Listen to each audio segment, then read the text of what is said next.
வணக்கம். டாப் செய்திகளை வழங்குவதற்காக ஜெபஸ்டின். தொடர்ந்து இன்றைய டாப் செய்திகளை பார்க்கலாம். ஜனநாயகன் இசை வெளியீட்டு விழாவுக்காக மலேசியா சென்ற விஜய் சென்னை திரும்பினார். விமான நிலையத்தில் அவரை ஏராளமான தொண்டர்கள் சூழ்ந்த நிலையில் காரில் ஏறும் போது தடுமாறி கீழே விழுந்தார்.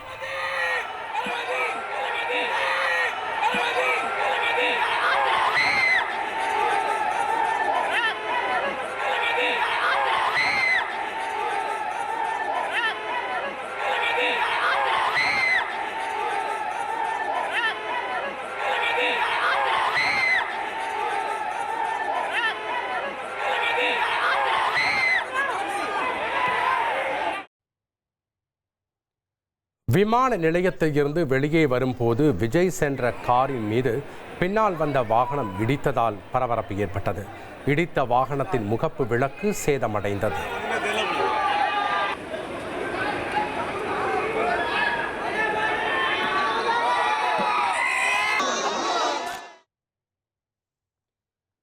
சென்னை அண்ணா நகர் முதலாவது நிழற்சாலை அருகே பழைய இரும்பு பொருட்கள் வைத்திருக்கும் குடோனில் பயங்கர தீ விபத்து ஏற்பட்டுள்ளது.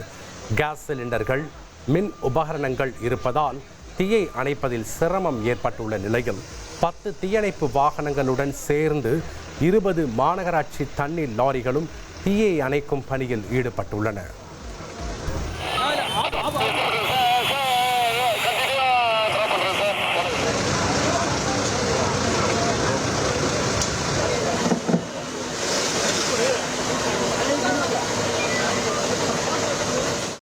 ராமநாதபுரம் மாவட்டம் மண்டபம் மீனவர்கள் 3 பேரை வருகிற ஜனவரி 7ஆம் தேதி வரை சிறையில் அடைக்க இலங்கை நீதிமன்றம் உத்தரவிட்டுள்ளது.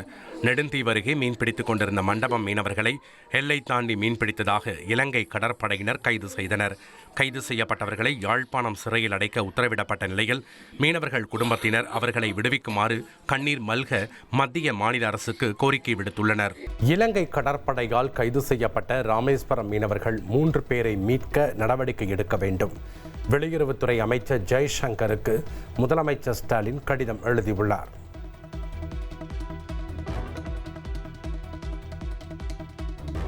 அதிமுக ஆட்சிக்கு வந்தால் 5000 ரூபாய் பொங்கல் பரிசாக வழங்கப்படும் என்று அதிமுக பொதுச் செயலாளர் எடப்பாடி பழனிசாமி தெரிவித்துள்ளார். புதிய வாக்காளர்களை ஏமாற்றுவதற்காகவே லேப்டாப் வழங்கப்படுவதாகவும் விமர்சித்துள்ளார்.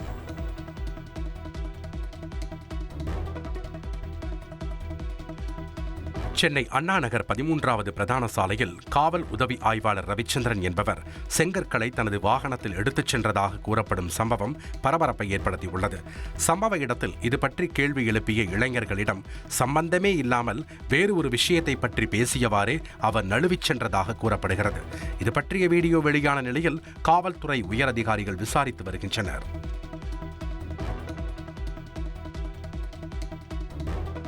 கேரளாவில் உள்ள சபரிமலை ஐயப்பன் கோயிலில் மண்டல பூஜை முடிந்ததால் கோயில் வெறிச்சோடி காணப்பட்டது.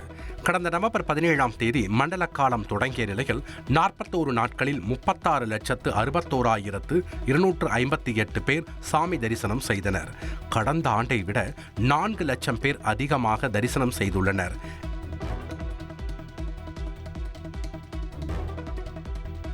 தஞ்சையில் ஜல்லிக்கட்டு போட்டிக்கு காளைகளை தயார் செய்யும் பணிகள் தீவிரமாக நடைபெற்று வருகிறது. பொங்கல் பண்டிகை வரவுள்ள நிலையில் ஜல்லிக்கட்டு காளைகளை போட்டியில் பங்கேற்க வைப்பதற்காக காளைகளின் உரிமையாளர்கள் தீவிரமாக தயார்படுத்தி வருகின்றனர். ராமநாதபுரம் அரசு மருத்துவக் கல்லூரி மருத்துவமனையில் 1 வருடமாக பூட்டியிருந்த அம்மா உணவகம் குறித்து தந்தி டிவியில் செய்தி ஒளிபரப்பப்பட்ட நிலையில் தற்போது உணவகம் திறக்கப்பட்டுள்ளது. அம்மா உணவகம் மூடப்பட்டதால் அங்கு பணியாற்றிய பெண்கள் பணியை இழந்தும் மருத்துவமனைக்கு சிகிச்சை பெற வரும் மக்கள் உணவுக்காக சிரமப்பட்டும் வந்தனர். இதுகுறித்து தந்தி டிவியில் தொடர்ந்து செய்தி ஒளிபரப்பப்பட்ட நிலையில் அம்மா உணவகம் மீண்டும் திறக்கப்பட்டுள்ளது. காரைக்காலில் மது போதையில் பொதுமக்களுக்கு இடையூறு செய்ததை கண்டித்த காவலரை போதை ஆசாமிகள் மிரட்டியதால் பரபரப்பு ஏற்பட்டது. காரைக்கால் மதகடி பகுதியில் ரோந்து பணியில் இருந்த காவலர் ஜெயக்குமார் அங்கு மது போதையில் இடையூறு செய்தவர்களை கண்டித்து அவர்களது இருசக்கர வாகனத்தை பறிமுதல் செய்ய முயன்றுள்ளார். அப்போது காவலர் ஜெயக்குமாரை சுற்றி வளைத்த போதை ஆசாமிகள் அவரை மிரட்டியுள்ளனர். மயிலாடுதுறையில் உள்ள டாஸ்மாக் கடை ஒன்றில் பாட்டிலுக்கு பாட்டிலுக்கு 10 ரூபாய் கூடுதலாக வசூலிப்பதாக குற்றச்சாட்டு எழுந்துள்ளது. கூரை நாட்டில் செயல்படும் மதுக்கடைக்கு சென்ற மதுப்பிரியர் ஒருவர் கூடுதலாக பணம் பெற்ற கடை ஊழியர்களை கேள்வியால் துளைத்தெடுத்தார்.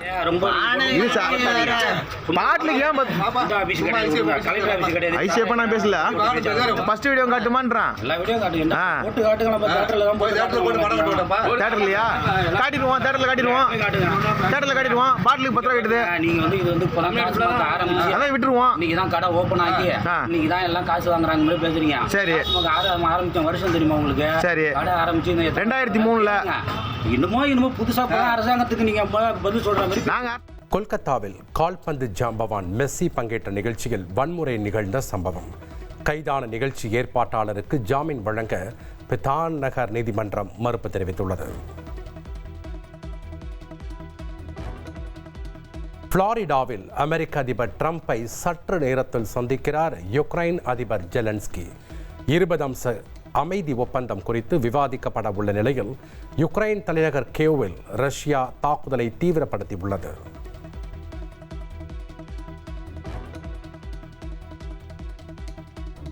யுக்ரைனின் தென்கிழக்கு ஜபோரிஜியா பகுதியில் உள்ள ஹுலைபோல் நகரை கைப்பற்றியதாக ரஷ்ய பாதுகாப்பு அமைச்சகம் தெரிவித்துள்ளது. யுக்ரைனின் கிழக்கு பகுதியான டொனெட்ஸ்கில் உள்ள மிர்னோஹ்ராட், ரோடின்ஸ்கி மற்றும் ஆர்டமிவ்கா நகரங்களையும், ஜபோரிஜியா பகுதியில் உள்ள ஹுலைபோல் மற்றும் ஸ்டெப்னோஹிர்ஸ்க் நகரங்களையும் ரஷ்ய படைகள் கைப்பற்றியதாக தெரிவிக்கப்பட்டுள்ளது. ஆனால் ஹுலைபோல் மற்றும் மிர்னோஹ்ராட் பற்றிய ரஷ்யாவின் கூற்றுகளை யுக்ரைன் ராணுவம் தவறு என நிராகரித்ததுடன் தற்காப்பு நடவடிக்கைகள் தொடர்ந்து வருவதாக தெரிவிக்கப்பட்டுள்ளது.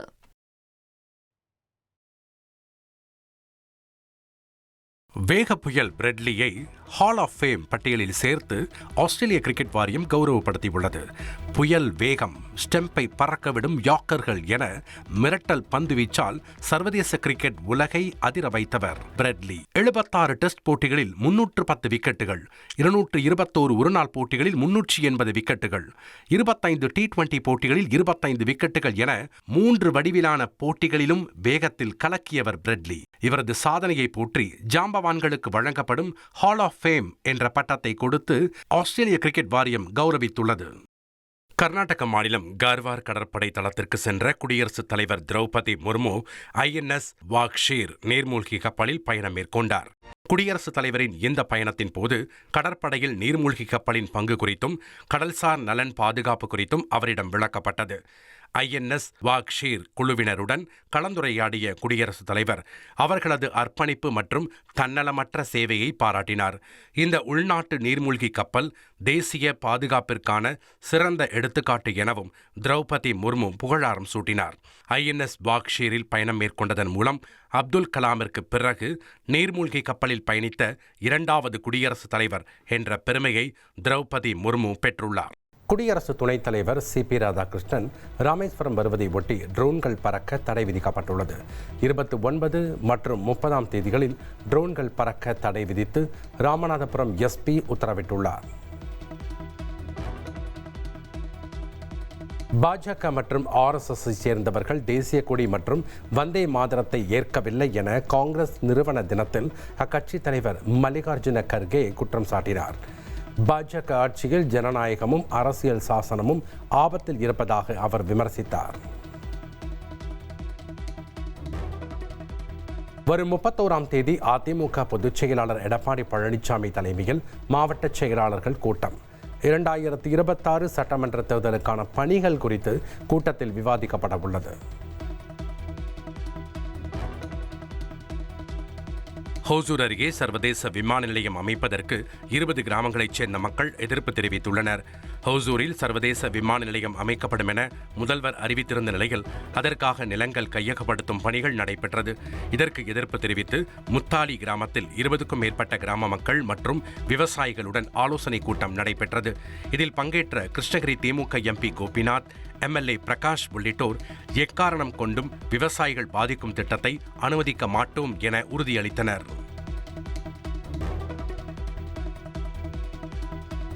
கொடைக்கானலில் சுற்றுலா பயணிகள் கூட்டத்தால் 3வது நாளாக போக்குவரத்து நெரிசல் ஏற்பட்டது. அரையாண்டு தேர்வு விடுமுறை, கிறிஸ்துமஸ் உள்ளிட்ட தொடர் விடுமுறை காரணமாக கொடைக்கானலுக்கு செல்வோர் எண்ணிக்கை அதிகரித்தது. இதனால் முக்கிய சாலையில் இருபுறங்களிலும் வாகனங்கள் ஊர்ந்து சென்றன.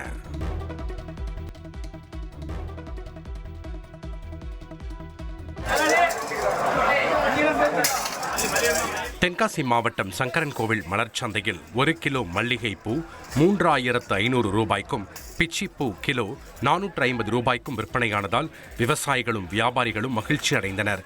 சமீப நாட்களாக நிலவும் பனிப்பொழிவு காரணமாக பூக்களின் வரத்து குறைந்துள்ள நிலையில் பூக்களின் விலை அதிகரித்துள்ளதாக தெரிய வருகிறது. திண்டுக்கல் மாவட்டம் பழனி அருகே மலையடிவார பகுதிகளில் காட்டு யானைகள் கூட்டமாக சுற்றித் திரிவதால் விவசாயிகளும் பொதுமக்களும் எச்சரிக்கையாக இருக்குமாறு வனத்துறையினர் அறிவுறுத்தியுள்ளனர்.